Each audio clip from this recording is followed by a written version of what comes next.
Yo!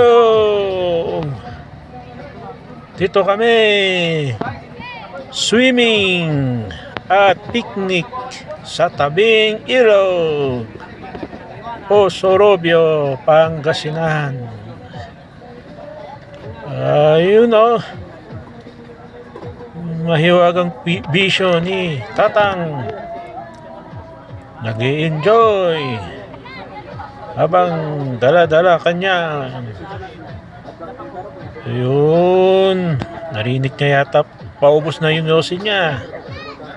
Sige, habol.